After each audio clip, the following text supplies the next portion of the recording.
No significa que todos los que tengan VPH van a terminar en cáncer, pero ciertamente todos los que tienen cáncer provienen de un VPH.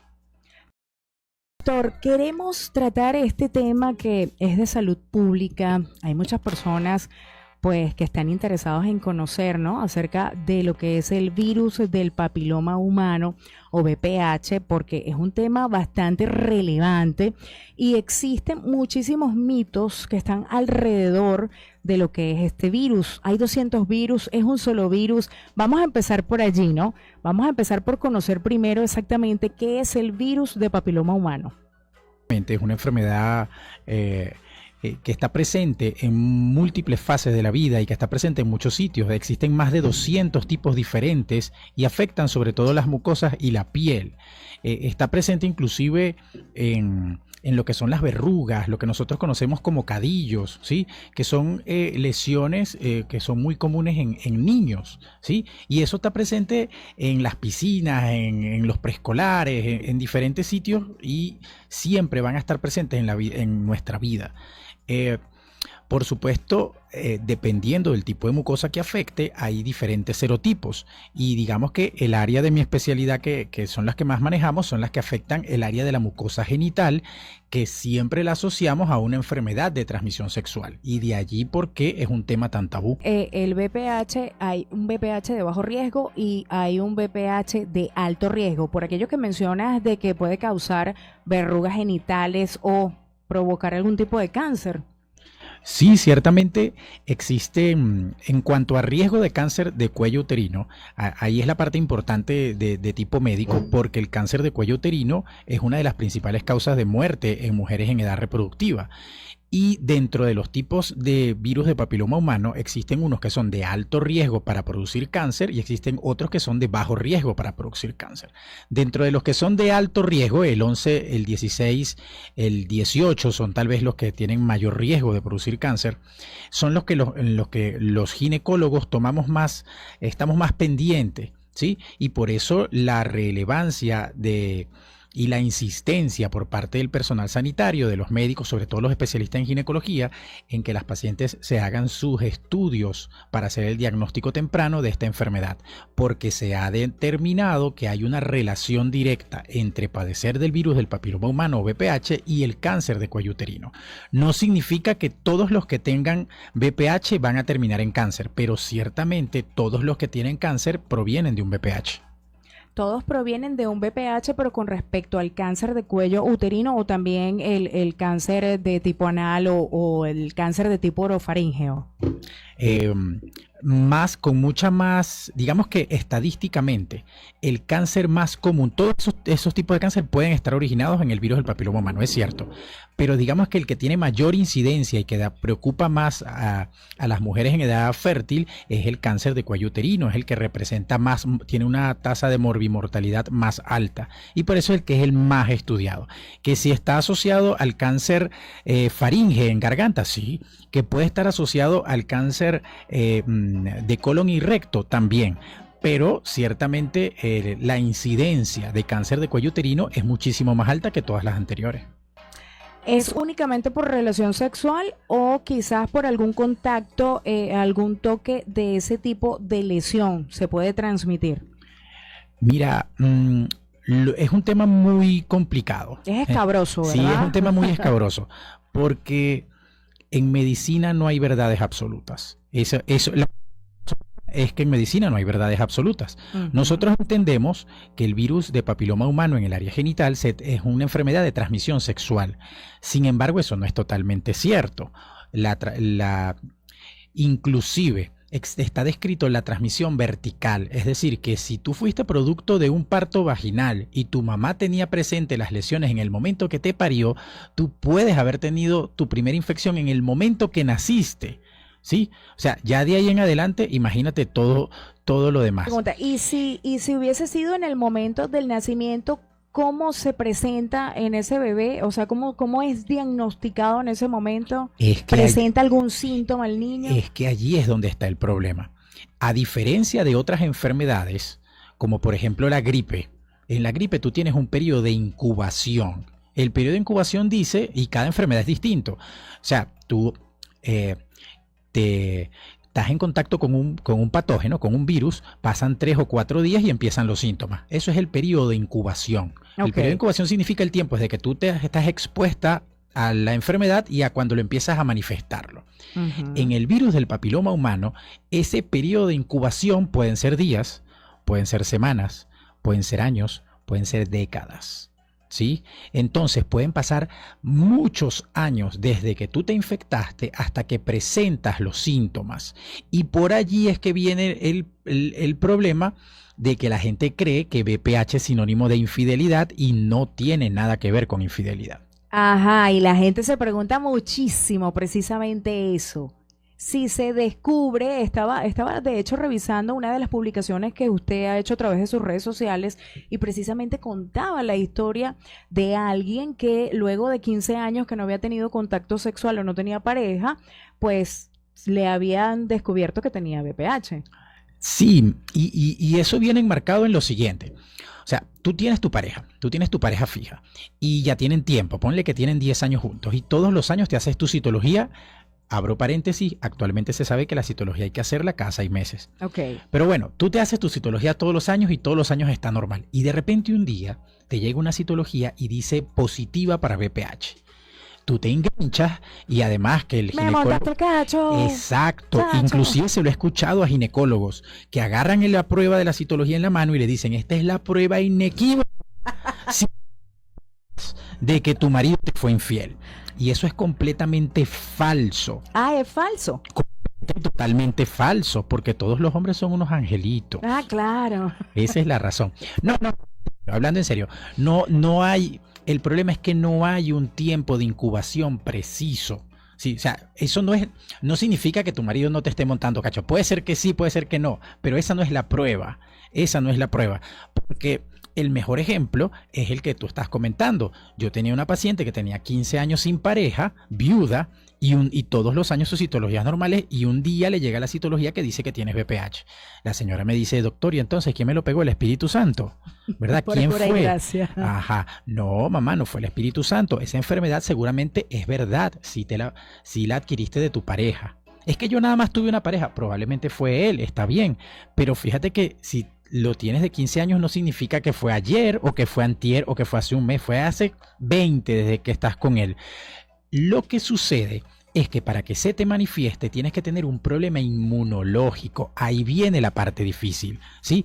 Porque entonces no es una enfermedad. Yo soy de los que apoyan que el virus del papiloma humano tiene que ser sacado de los libros como enfermedad de transmisión sexual y tiene que ser inserto en el capítulo de las enfermedades de tipo inmunológicas. Porque para que a ti se te manifieste el virus del papiloma humano, tienes que estar en un cuadro de inmunosupresión, no inmunosupresión, más bien como inmunomodulación, que dirían las señoras, tienes las defensas bajas. Porque cuando uno le pregunta a estas pacientes que tienen VPH, uno se pone tipo brujo. Mira, yo estoy seguro que a ti en los últimos meses, 2 o 3 meses, algo te está pasando, tienes una preocupación, Está muy estresado. familiar enfermo, estás haciendo la tesis de la universidad, tienes un supervisor en tu trabajo, algo te está pasando en la vida que te tiene muy estresada, preocupada, no estás durmiendo, no estás comiendo algo. Y la mayoría de las pacientes se ponen a llorar. Es verdad, doctor, tengo cosas que me han dicho. Mi marido está en la cárcel, tengo un hijo metido en Santo Dios. problemas, hay algo que no te está dejando estar tranquila y ese algo es lo que hace que tus defensas bajen y el virus del papiloma humano, que más bien es una especie de oportunista, se aprovecha que tú tienes tus defensas bajas y él se manifiesta. Entonces, ahora que lo entendemos así, ves cómo no es la prueba inequívoca de que te montaron los cachos. O sea, que el VPH es como ese parásito que está allí incubándose en cualquier momento. Es decir, no se cura una vez que la persona haya sido contagiada con el virus, más nunca se va a salir de su sistema. Tienes toda la razón. Y fíjate que la gente cuando uno le dice eso a las pacientes, mira, es que esta enfermedad realmente no se cura, se controla. ¿Verdad? Se controla. La mayoría de las pacientes se ponen nerviosas. Oye, de verdad, pero no se me cura. Pero es que usted ya sabe que existen enfermedades que son así. Te voy a poner un ejemplo de una enfermedad que es mucho más común y todos las conocemos y no tenemos ningún problema con ella. Mira, el herpes que le sale a la gente en la boca, ¿sí? Obviamente ese herpes para que llegara ahí fue por un beso. No hubo otra forma. fue por un beso la primera vez que llegó, pero ese virus del herpes vive contigo en la mucosa de tu labio toda tu vida. Pero basta que tú cambies las condiciones, por ejemplo, te vas a la playa, hay sol, hay resequedad y mucha gente va a la playa y regresa con herpes en la boca. Fue que te montaron los cachos, fue que te estabas besando con alguien No chichiriviche. dice que llevó mucho sol. Ajá, fue que, y es cierto, el virus se reactivó porque las condiciones así se lo facilitaron. Y basta que tú llegues a Barquisimeto, te pongas un poquito de crema humectante, no lleves sol y él en 2 o 3 días se quita solito. O que tengas fiebre. Hay gente que también que está tranquila toda la vida, le dio fiebre por una gripe y Ujú. se manifestó el herpes. O en una preocupación.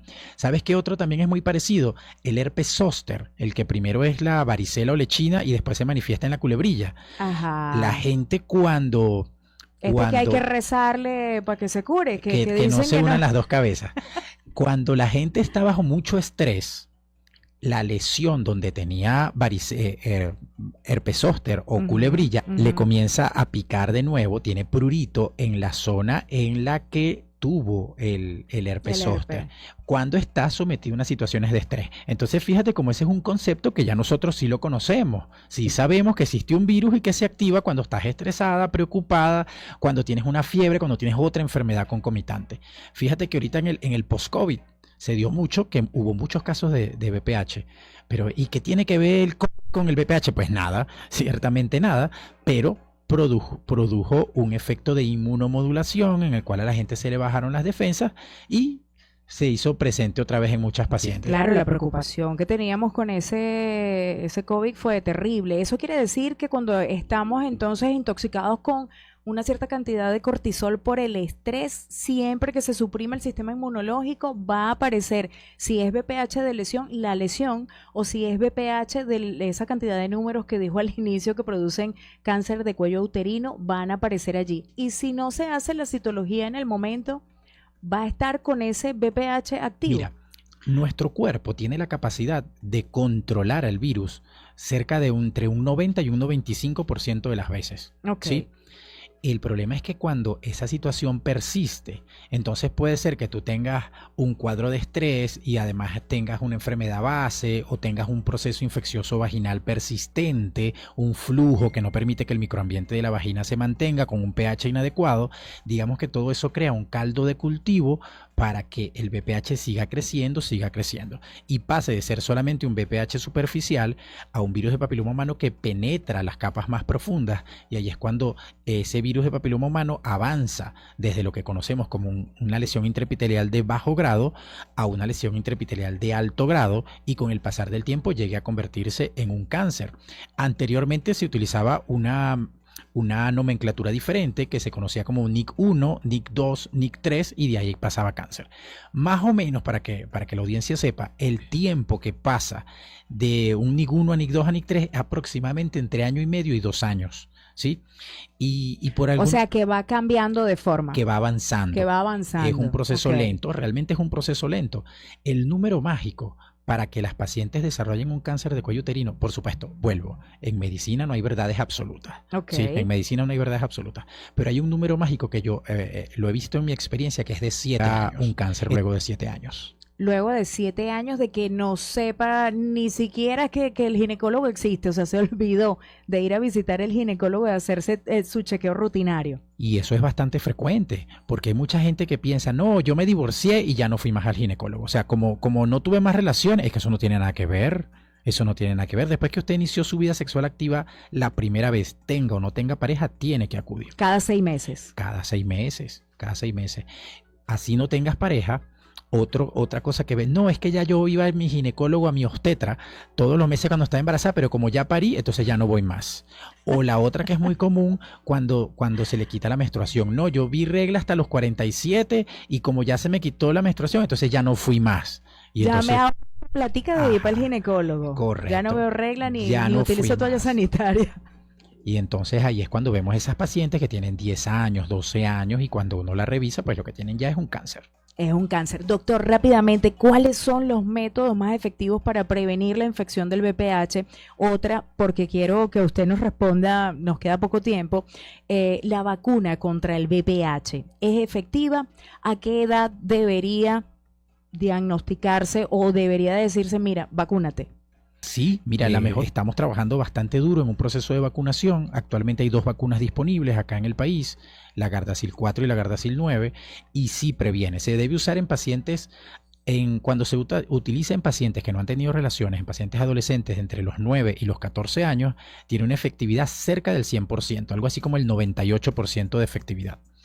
Pero también se puede utilizar en pacientes que ya han tenido actividad sexual, inclusive en pacientes que ya han tenido virus de papiloma humano. Se puede utilizar no porque te disminuya la posibilidad de infectarte, porque disminuye la posibilidad de que se convierta en cáncer, que es realmente lo que más nos preocupa. Entonces se puede utilizar en cualquier persona entre los 9 y los 45 años.